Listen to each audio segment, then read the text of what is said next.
Hey, what's up mga kaballers? Maligayang pagbabalik sa aking channel. Halina't pag-usapan natin ang balita patungkol sa pag-request na ng trade ni Kevin Durant sa kupunan ng Phoenix Suns. At ang balita naman patungkol sa magagawang pagkuha ng Warriors sa sentro ng Dallas Mavericks na si Daniel Gafford. Tara na't pag-usapan natin yan dito sa Basketball Hot Shots.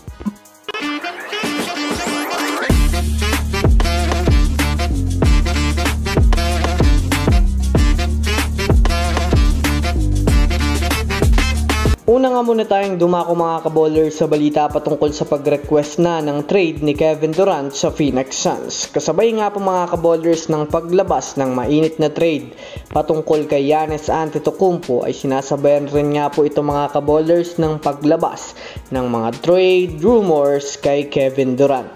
Kagaya nga po mga kaballers ng naibalita ko sa inyo mula nga po ng pagpasok ni Kevin Durant sa Phoenix Suns ay hanggang sa ngayon nga po mga kaballers ay hindi pa nga nagagawang makapasok ng Suns sa NBA Finals o kahit man makakuha ng kampiyonato sa liga.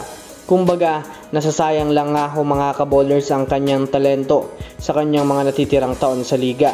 Kaya naman, hindi na nga po nakakasigurado pa ang Phoenix Suns na mapapanatili pa nila itong si Kevin Durant lalo pat marami na nga mga teams ang nanliligaw dito. Base nga sa huling impormasyon na lumabas ngayon galing sa mga eksperto, mataas nga daw ang porsyento mga kaballers na mag-request na nga ito ng trade ngayong darating na off-season.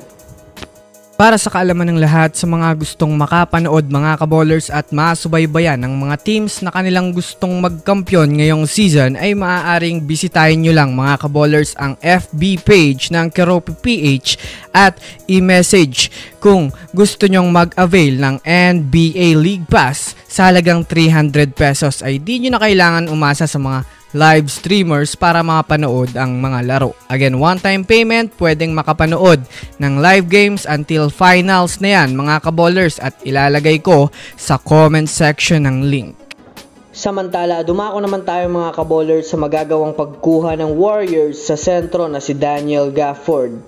Sa pinakabagong balita nga po mga kaballers na lumabas ngayon, kasalukuyan na nga daw mga kaballers nag-request na si Daniel Gafford sa team ng Dallas Mavericks ng salary increase na ayon sa kanya, baka ngayong mga panahon na rin naman nga daw mga kaballers ang tamang oras upang taasan ang kanyang kontrata na maaaring ipareho na mga kaballers sa mga starters ng Dallas Mavericks. Kung susumadahin nga natin, mukhang naiintindihan na nga po mga kaballers ni Gafford ang kanyang worth as a player na kung susumadahin nga natin mga kaballers, maaaring hindi nga siya pumayag sa kanyang kasalukuyang rate dahil na rin naman sa mga kaya niyang gawin para sa team.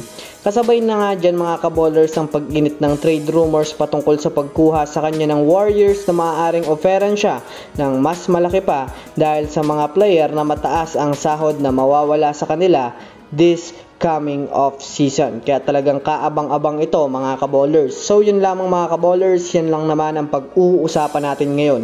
Pinutin ang subscribe and hit nyo na rin ang notification bell para sa mga susunod na updates sa mundo ng basketball. Again, this is Basketball Hot Shots. Thanks for watching.